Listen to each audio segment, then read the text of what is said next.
Question for James Cromwell, Helen Mirren, and Stephen Frears. How did each of their sympathies ebb and flow during this in terms of their relationship to all the characters?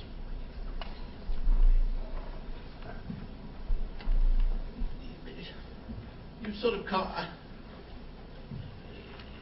If you're British, the royal family, it's very, very complicated. They are laughed at non-stop, and they are, in many respects, quite ridiculous. On the other hand, you can't make a film from any position other than one of sympathy for or curiosity about the sort of human beings that are underneath it all.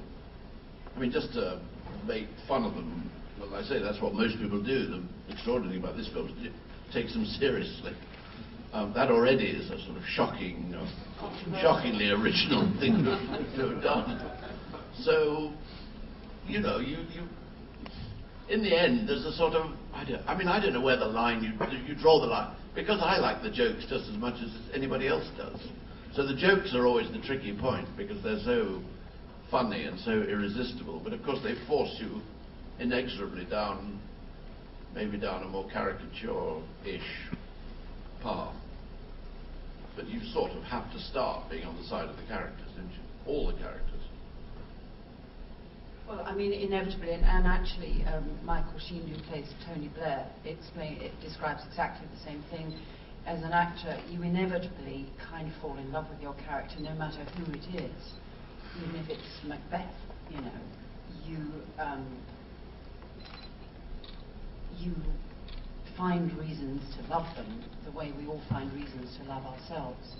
So that was sort of certainly what happened with me.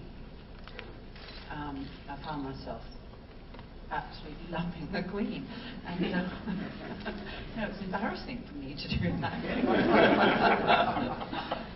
You know, it's not very cool.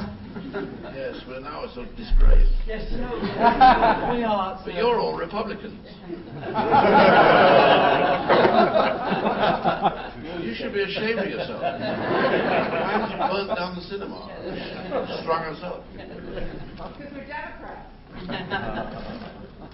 As an American, my sympathies originally were with Diana, because my experience of her, as most Americans and most people in the world, is from the distance that the press, I mean, that's how I experienced her, not personally. And what I noticed happen in the film was that I realized that that family knew her in a way that almost nobody else did.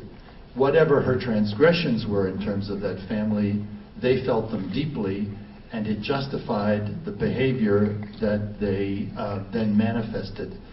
So you have this sort of push-pull. I sympathize with their dilemma. At the same time, I think my observation is of an incredibly dysfunctional family that has caused immeasurable harm to the children, and I think as an American, I suppose the Brits feel the same way. I think that's a shame and a waste, and I'm sorry it had to contribute somewhat to her demise. Speaking of the children, actually I found the creation of the part of Charles very, very touching. I didn't expect when I started watching the movie that I'd feel a lot of sympathy for him, but I wound up feeling a lot of sympathy for him in the film. It's a wonderful performance, and also just the way it's written. Could you talk a little bit about that? I've had feedback this week from his friends. It's come to me through various sources, and they're really pissed off.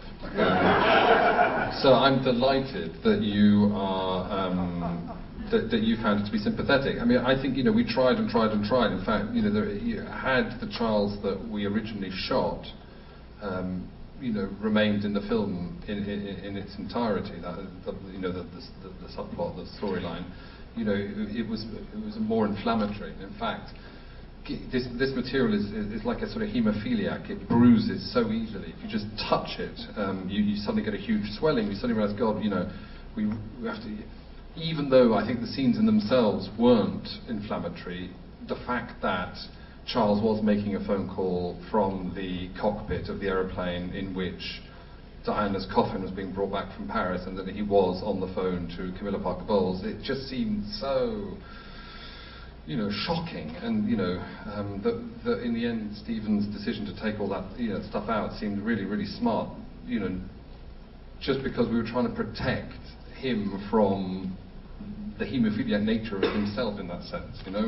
People tell me he's, and I've never met him, but people tell me that his allies tell me that he's more substantial and significant than perhaps I portrayed. But let me tell you, so many of his detractors spoke to me that I thought, I tried, and we all tried, just to navigate our way through this toxic bitchery that we got. Every time we went to speak to anybody, they were spinning like crazy, all these various palaces, and it was very difficult sometimes to see a kind of neutral, human, halfway compassionate, realistic line through that.